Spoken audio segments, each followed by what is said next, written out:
Pacto eterno de gracia. Muy bien, antes que nada quiero que tú entiendas y que tú puedas comprender qué es un pacto, porque vamos a decirlo así, esto es el fundamento para que nosotros podamos comprender de qué se trata el pacto que tú tienes ahora con Dios. Entonces, pacto, lo que quiere decir, o traducido a buen barrio porteño, quiere decir cortarse a sí mismo para que fluya sangre.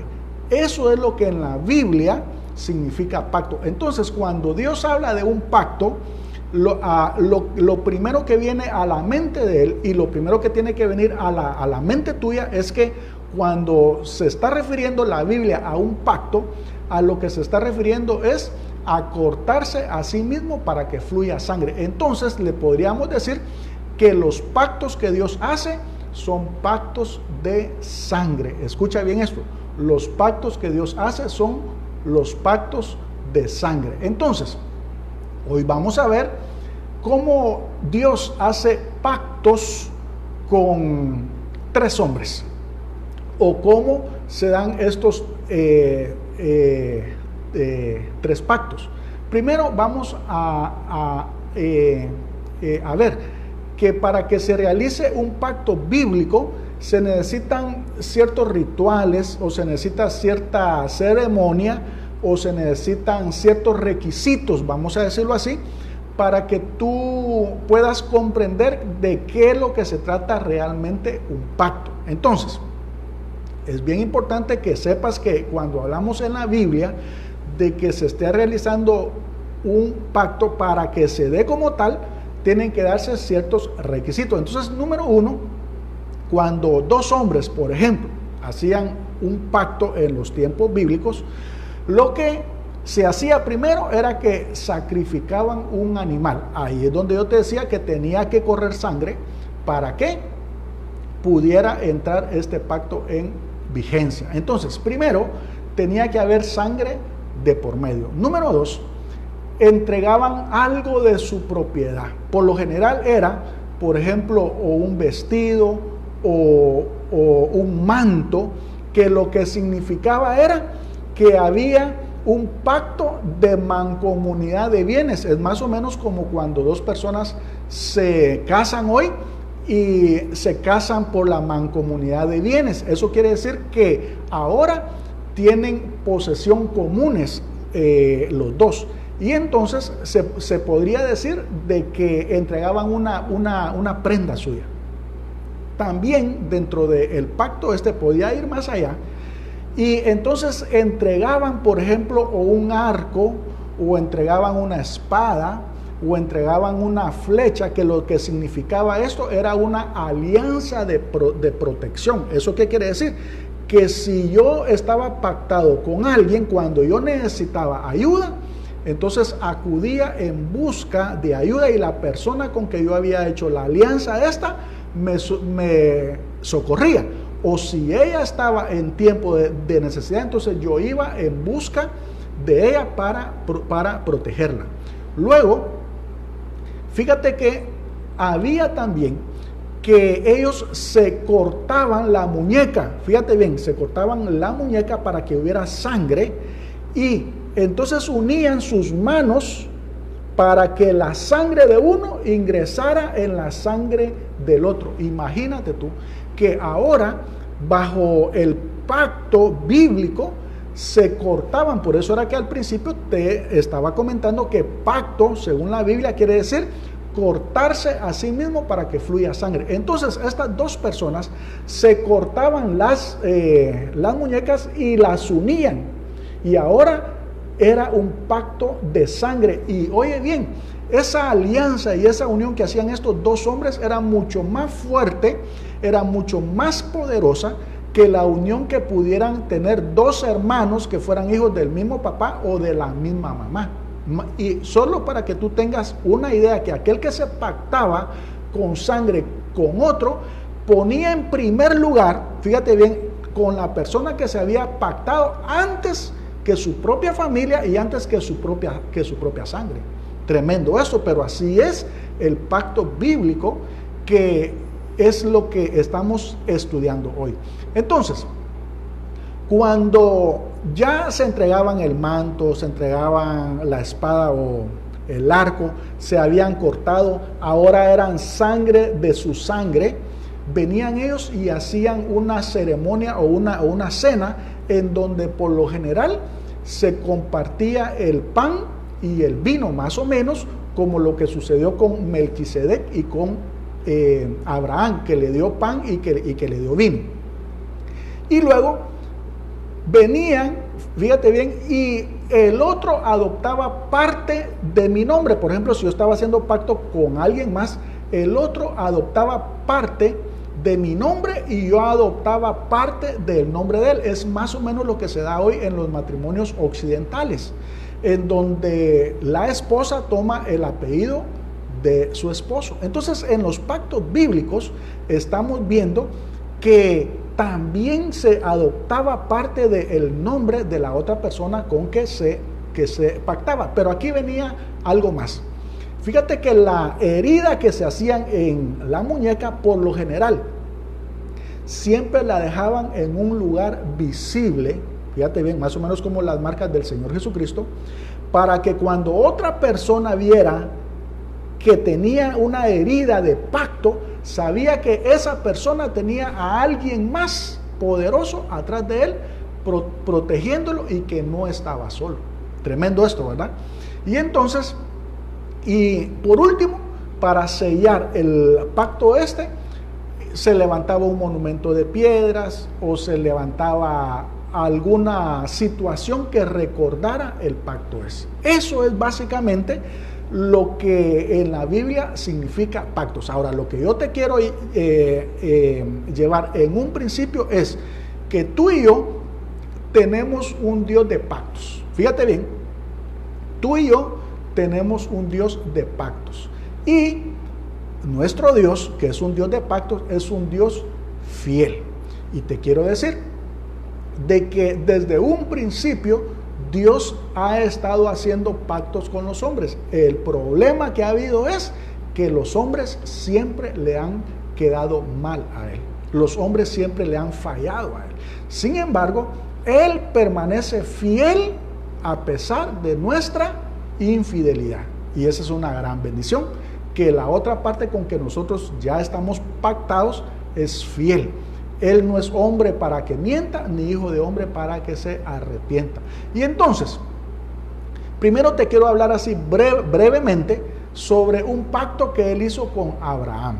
Fíjate que Dios buscó a Abraham y hizo un pacto con él.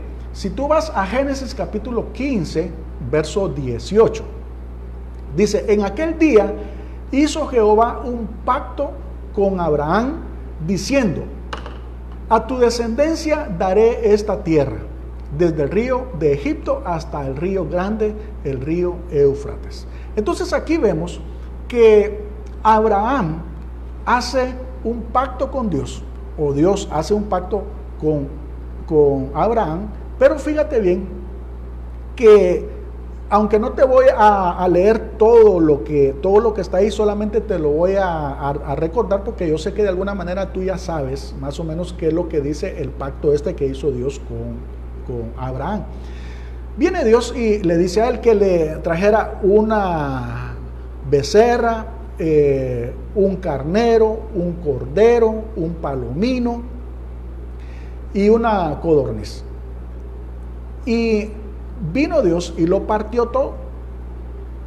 Pero fíjate que para hacer este pacto con Abraham, dice Dios que a Abraham lo puso a dormir, así como lo puso a dormir, y fue Dios quien descendió sobre este sacrificio. Y fíjate bien que aquí vemos cómo Dios empieza a prometerle todo esto cuando Abraham estaba dormido. Fíjate. Y le dice que le va a dar un hijo, que le va a dar esa tierra y todo. Y esto es figura de que a Abraham lo único que tuvo que hacer, fíjate bien, para hacer parte de este pacto con Dios fue solamente creer. Entonces, por eso es que a Abraham se le conoce como el padre de la fe. Y por eso la palabra de Dios dice que su fe le fue contada por justicia. ¿Por qué? Porque él no hizo absolutamente nada para poder recibir todas las bendiciones de Dios. Él no hizo nada, sino que Dios se las dio a él por gracia. Y entonces aquí empezamos a ver que Dios es un Dios de pactos y que Dios lo que quiere es darnos, lo que quiere es bendecirte a ti. Y entonces comenzamos a conocer a un Dios que es un Dios de pactos. Y busca a hombres, así como Abraham, que Abraham era alguien que no era religioso. De hecho, él era idólatra, pero él lo buscó, lo rescató de ahí y lo quiso bendecir. Fíjate bien, solamente porque Dios lo quiso bendecir. Luego, hay otro pacto entre dos hombres que es figura también de lo que ha sucedido entre Dios y tú. ¿Te recuerdas tú que Jonatán, el hijo de Saúl, se amaba mucho con el rey David? Y entonces ellos hicieron un pacto, fíjate bien, un pacto que era más fuerte que el lazo familiar. Y entonces si tú vas ahí al primer libro de Samuel, capítulo 18, del 3 al 4, dice: e hicieron pacto Jonatán y David, porque él le amaba como a sí mismo, y Jonatán se quitó el manto que llevaba y se lo dio a David, y otras ropas suyas, hasta su espada, su arco y su talabarte. Bueno, aquí ya tú empiezas a darte cuenta de qué se trata un pacto, y por eso al principio yo te estaba diciendo que el pacto incluía muchas cosas para que fuera realmente válido. Y entonces aquí Jonatán y David hacen un pacto. Otra de las características que tiene el pacto es que es eterno. ¿Eso qué quiere decir? Que si alguien de los dos muere, el pacto continúa aún. ¿Por qué? Porque está sobre los hijos, sobre los nietos. Y dice la palabra de Dios que tú tienes un pacto ahora con Dios hasta por 1000 generaciones a través de Abraham. Entonces, por eso es que se llama un pacto eterno de gracia. Entonces, fíjate bien qué es lo que ocurre aquí, que Jonatán y David quedan pactados. Cruzaron sangre y todo eso. Pero con el tiempo, Jonatán muere. Fíjate, Jonatán muere. Y entonces Jonatán tenía hijos. Y tenía un hijo bien particular. Porque tenía un hijo que era lisiado. ¿Qué fue lo que sucedió? Lo vamos a ver ahí en la segunda carta de Samuel. Si tú vas ahí a tu Biblia, la segunda carta de Samuel, capítulo 4, verso 4. Dice: y Jonatán, hijo de Saúl, tenía un hijo lisiado de los pies. Tenía 5 años de edad cuando llegó a Jezreel la noticia de la muerte de Saúl y de Jonatán. Y su nodriza lo tomó y huyó. Y mientras iba huyendo apresuradamente, se le cayó el niño y quedó cojo.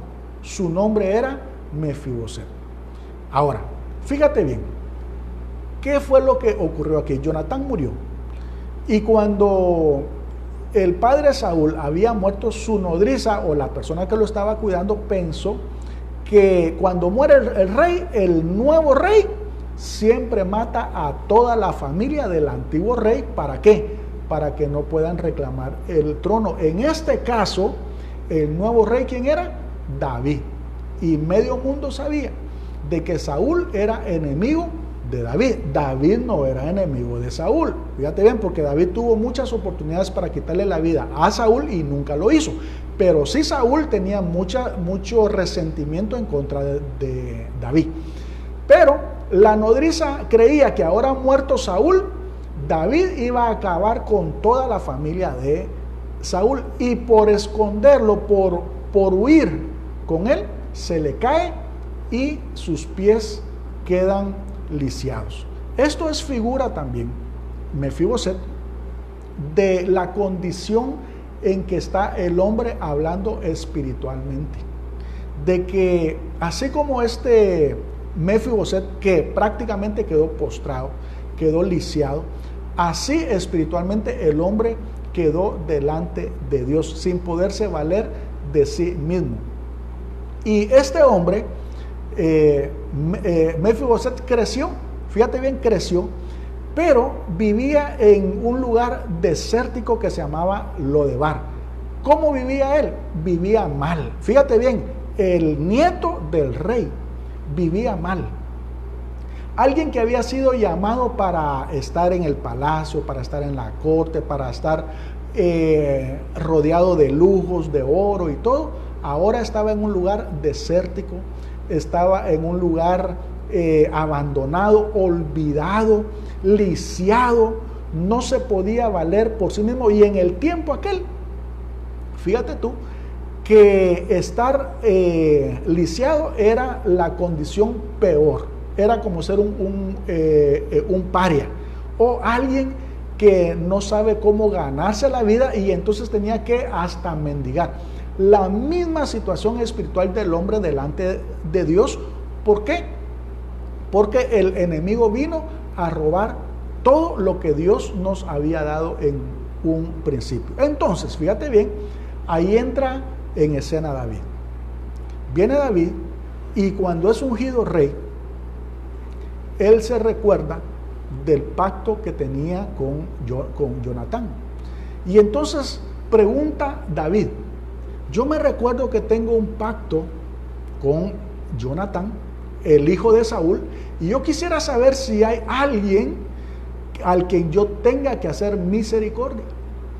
Y entonces los que estaban cerca de él le dicen: sí, hay uno que es lisiado, es uno que está abandonado, olvidado por allá en un lugar desértico y se llama Mefiboset. Y entonces David dice: mándenlo a traer. Ahora, quiero que tú te des cuenta que en este caso a nosotros nos mandaron a buscar de parte de Dios. Dios de alguna manera nos ha amado tanto, te ha amado tanto, que no quiere que permanezcamos en esa condición de Mefiboset. Y así como David mandó a buscarlo a él, Dios también ha mandado a buscarte a ti, a buscarme a mí. Y es muy importante que comprendamos que David lo que tenía en mente con Mefiboset era bendecirlo. ¿Por qué? Porque tenía un pacto con Jonatán. Y entonces una de las cosas que tú tienes que comprender es que Dios tiene pensamientos de bien para ti. Dios te quiere bendecir. Dios no te va a buscar para hacerte daño. Dios no te va a buscar para traerte maldición, enfermedad, nada de eso. Sino que al contrario, lo que Dios quiere es traerte a un lugar mejor. Ahora, ¿qué es lo que pasa? ¿Cuáles eran los pensamientos que tenía Mefiboset? Fíjate que son prácticamente los mismos pensamientos que muchas personas tienen hoy con respecto a Dios. ¿Por qué? Porque Mefiboset sabía que él era el nieto del rey y que tenía cierto derecho al trono. Fíjate bien. Y entonces uno de los peores miedos que tenía Mefiboset era que David pensara de que él pudiera tener deseos de reclamar el trono, y entonces por regla los nuevos reyes siempre mandaban a matar a toda la familia del antiguo rey. Y ahora imagínate tú que la percepción que tenía Mefiboset de David era que David le podía hacer daño, que David lo podía matar a él, que David podía empeorar su situación o su condición actual. Y ahora imagínate tú que está Mefiboset en ese lugar olvidado y todo, y de repente llega una compañía de soldados armados a caballo buscándolo a él de parte del rey. ¿Sabes qué fue lo que sucedió con él? Cuando vio a los soldados y le dijeron a él: venimos de parte de David a traerte porque él te quiere ver. Créeme que él tembló de miedo. Créeme que lo primero que él hizo fue ¿qué? Querer huir, pero no podía huir porque era ¿qué? Lisiado, estaba paralítico. Y esa misma situación ocurre con muchos hoy. se les habla del amor de Dios, se les habla que Dios es un Dios bueno y no creen. ¿Por qué? Porque otras personas les han hablado de un Dios justiciero, de un Dios vengativo, de un Dios que tiene ira, de un Dios que está enojado, molesto y que quiere partirnos en dos. Y entonces, cuando oyen de un Dios así, no quieren acercarse a Él, no quieren buscar de Dios. Por eso es tan importante que tú y yo presentemos a un Dios bueno. Ahora, te voy a decir algo, que muchos quieren presentar a un Dios bueno, fíjate bien, solamente hablando de un Dios bueno. Pero déjame decirte que el Señor Jesucristo vino a hablar de ese Dios bueno, Él vino a hablar de su Padre bueno. ¿Por qué? Porque Él era un hombre misericordioso. Jesucristo era un hombre que tenía compasión de las personas. Jesucristo era un hombre que no juzgaba, que no condenaba, que no señalaba, Él no culpaba, Él no vino a hacer eso. ¿Por qué? Porque ese es el trabajo del diablo. No es trabajo del Señor Jesucristo. Entonces, muchas personas van a oír y van a conocer a un Dios bueno si tú, fíjate bien, si tú muestras que tú tienes a un Dios bueno, porque no es suficiente solamente con que tú digas, con que tú hables, con que tú prediques, no, sino que es importante que las personas puedan sentir tu amor. Es importante que las personas que te rodean, principalmente tu familia, puedan darse cuenta que en ti hay misericordia, que en ti hay bondad, que en ti hay compasión, que en ti hay amor, que en ti hay algo de Dios, de ese Dios bueno. Y cuando ellos vean a Dios reflejado en ti, entonces se van a acercar confiadamente. Pero ¿qué es lo que pasa? Si nosotros estamos hablando de un Dios bueno, de un Dios misericordioso, de un Dios que nos ama con un amor incondicional, pero a la hora que te hacen algo a ti, tú te vengas. Tú eres bravo, enojado, amargado, resentido, celoso, envidioso. ¿Dónde está entonces ese Dios que estás predicando?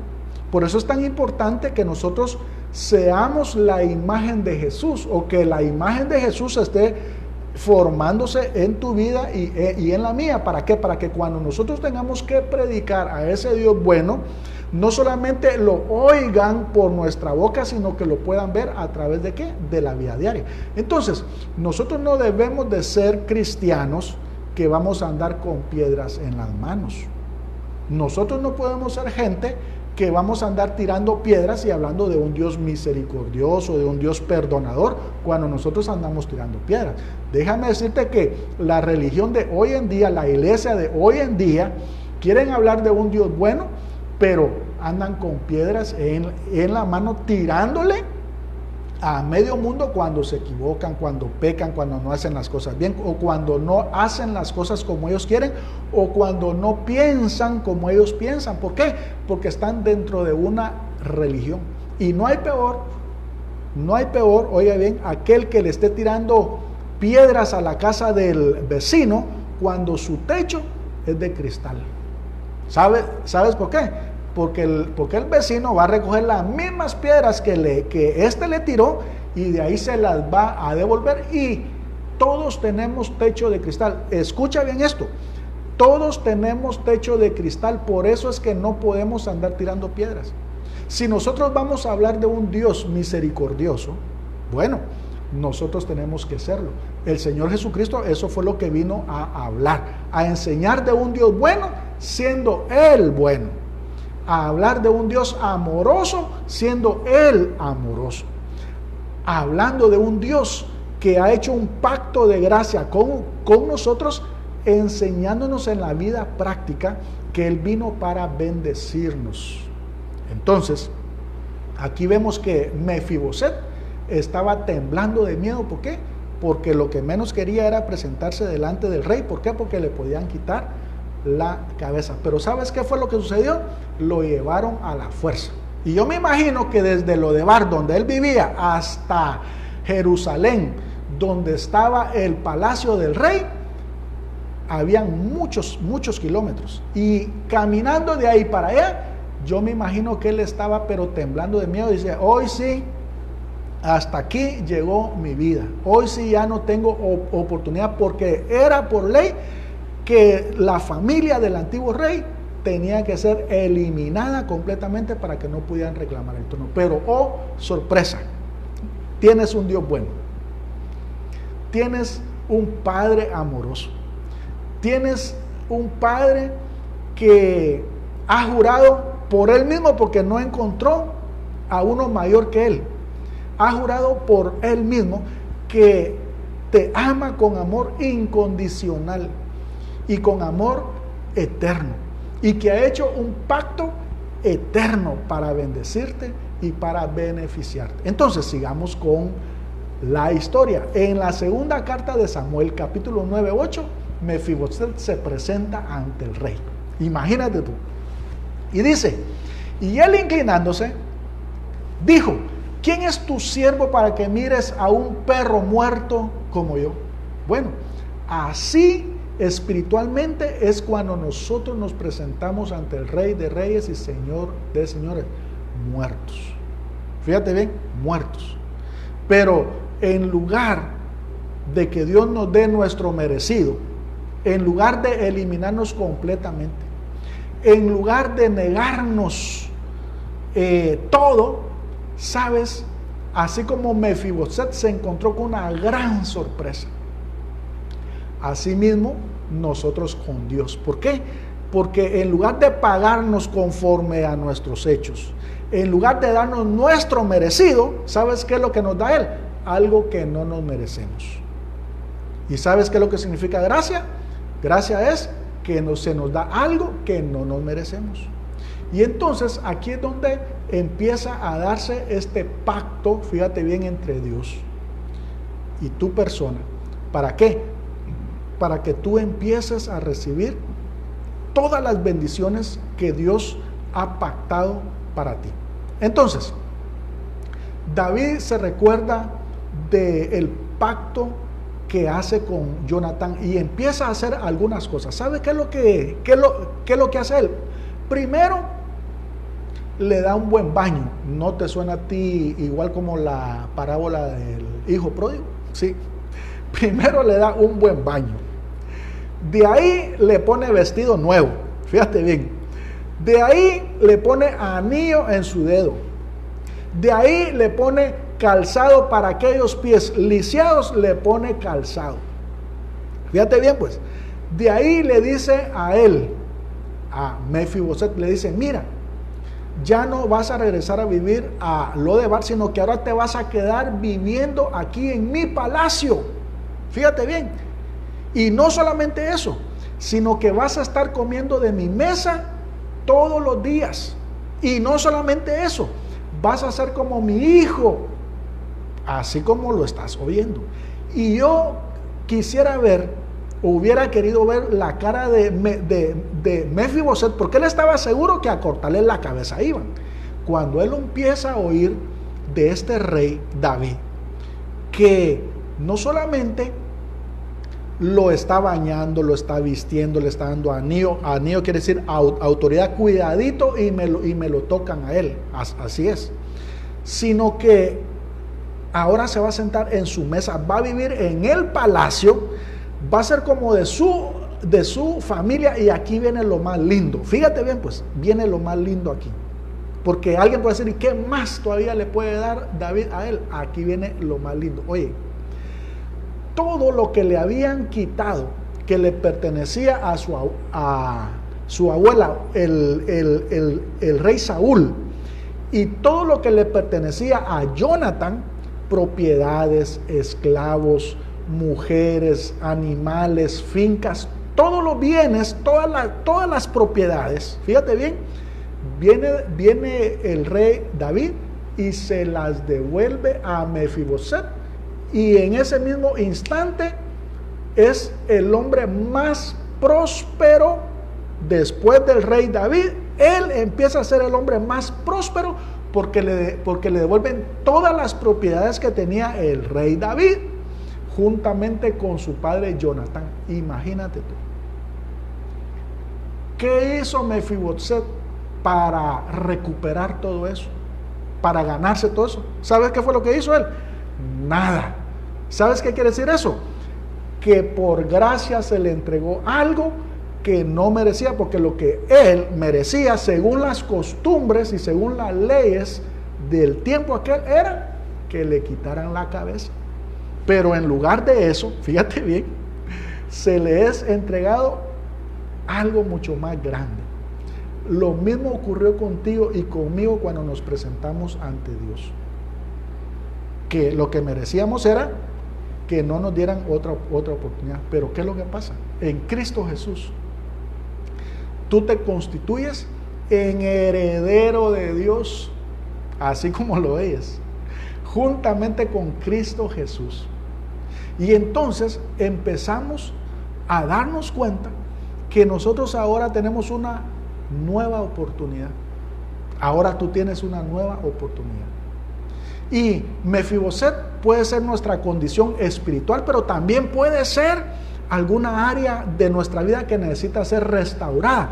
Puede ser el matrimonio, puede ser la salud, puede ser el negocio, las finanzas, puede ser una relación con tu hijo, tu hija, relación con tu padre. No importa qué área de tu vida esté lisiada. Lo importante aquí es que cuando lo llevamos ante el rey, entonces la situación cambia. Cuando nos presentamos ante nuestro Padre bueno, entonces se nos da una oportunidad. Entonces nuestra vida cambia radicalmente. El Señor nos encontró en un lugar en un lugar desértico, en donde solo hay alimañas, serpientes, cucarachas, figura de los espíritus inmundos. Pero Dios nos sacó de ahí para llevarnos a su palacio, para sentarnos a su mesa. Y oye bien, para devolvernos todo lo que perdió Adán allá en el huerto. Todo lo que perdió allá se perdió la imagen de Dios. Todo se nos es devuelto ahora, para que nosotros podamos disfrutar de todas esas bendiciones por gracia. Con esto quiero terminar. Es muy importante que tú puedas entender que ahora Dios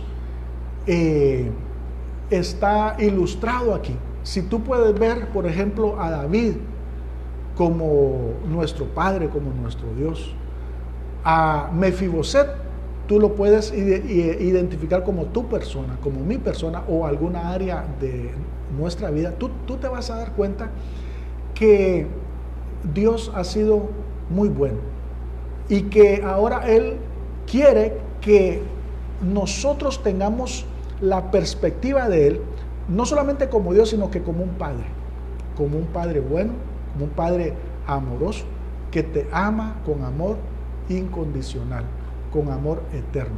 Y se podría decir de que el Hijo, Jesús, y su Padre, Dios, hicieron un pacto. Fíjate bien, Dios había hecho pactos ya con Adán, le quedó mal. Hizo pacto con Noé, le quedaron mal. Hizo pacto con el pueblo de Israel, le quedaron mal.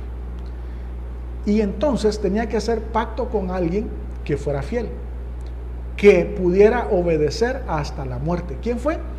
Jesús. ¿Y para qué era el pacto ese? Simple y sencillamente para salvarte a ti, para salvarme a mí. Le dijo Dios a él: si tú mueres por ellos, yo los perdono. Tremendo, ¿verdad? El pacto este. Por eso es un pacto eterno de gracia. Y Jesús le dijo: si tú los perdonas a ellos, yo estoy dispuesto a morir, a subir a la cruz.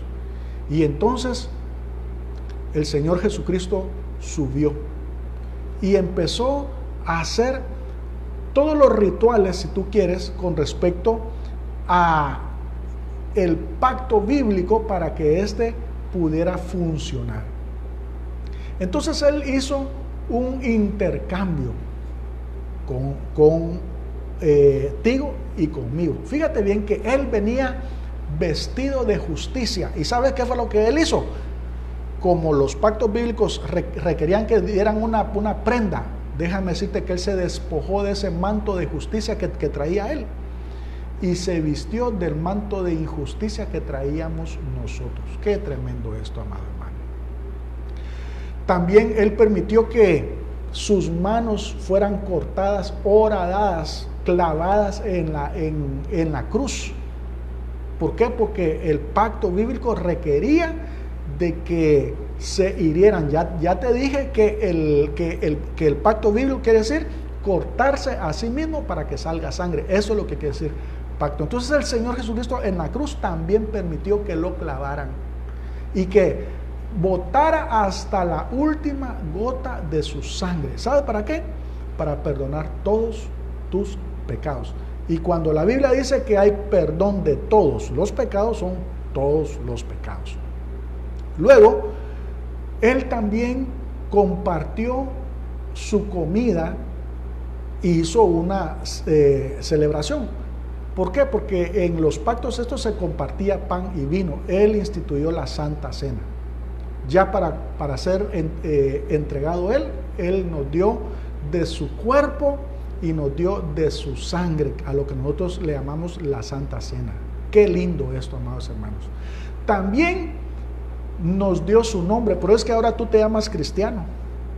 Por eso es que tú te llamas hijo de Dios, porque ahora también dentro del pacto tú adquiriste parte del nombre de Cristo. Por eso es que tú eres cristiano ahora. ¿Para qué?